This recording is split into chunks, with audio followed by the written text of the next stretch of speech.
உங்க பர்சனுக்கு உங்க மேல உண்மையாவே லவ் இருக்கா இல்ல இது வெறும் அட்ராக்ஷன் தானான்னு இந்த வீடியோல நம்ம பார்க்கலாம்.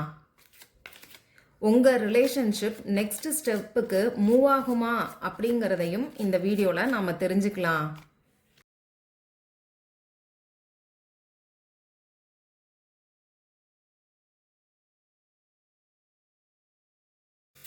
இந்த கார்டோட எனர்ஜியோட கனெக்ட் ஆகிறதுக்கு இந்த வீடியோவை லைக் பண்ணிட்டு பாருங்க.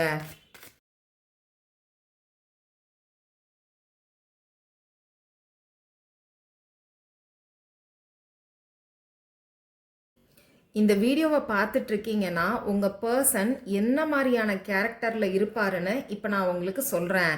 இதெல்லாம் உங்களுக்கு பொருத்தமா இருந்துச்சுன்னா இந்த ரீடிங் உங்களுக்கான ரீடிங்னு நீங்க எடுத்துக்கோங்க. உங்க பர்சன் ஒரு இண்டிபெண்டான பர்சன், யாரையும் டிபெண்ட் பண்ணி இருக்கணும்னு சொல்லி நினைக்க மாட்டாரு. அதே மாதிரி சின்ன சின்ன விஷயத்துக்கு கூட ஒரு செலிப்ரேஷன் அப்படி இல்லைன்னா சந்தோஷப்படக்கூடிய ஒரு பர்சனா இருப்பாரு.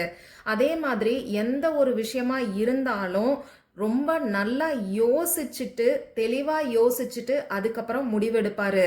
அவர் முடிவெடுத்ததுக்கு அப்புறமா அதில் எந்த ஒரு மாற்றமும் இருக்காது. அதில் எந்த ஒரு மாற்றத்தையும் கொண்டு வர மாட்டாரு. ரொம்ப ஸ்ட்ராங்காகவே இருப்பாரு. உங்கள் பர்சன் இப்போ நான் சொன்ன கேரக்டரில் ஏதாவது ஒன்று இருந்ததுன்னா கூட, அதாவது அவருக்கு பொருத்தமா இருந்துச்சுன்னா கூட இந்த ரீடிங் உங்களுக்கான ரீடிங்னு சொல்லி எடுத்துக்கோங்க. அப்படி இல்லைன்னா நம்ம சேனல்ல மற்ற வீடியோஸ் இருக்கு, அதுல ஏதாவது ஒரு ரீடிங் உங்களுக்கு பொருத்தமா இருக்கலாம், அதை செக் பண்ணி பாருங்க.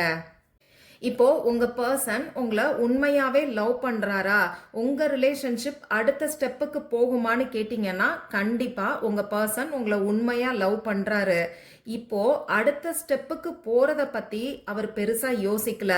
அது கொஞ்சம் ஸ்லோவா தான் இருக்கு. கொஞ்சம் கன்ஃபியூஸ்டா இருக்காருன்னு கூட சொல்லலாம். ஆனா யூனிவர்ஸ் உங்களுக்கு சொல்ல வரக்கூடிய மெசேஜ் என்னன்னு பாத்தீங்கன்னா, கண்டிப்பா இந்த ரிலேஷன்ஷிப் அடுத்த லெவலுக்கு போகும். லாங் டேர்ம் ரிலேஷன்ஷிப்பா, லைஃப் லாங் வரக்கூடிய ரிலேஷன்ஷிப்பா உங்களுக்கு இருக்கும்.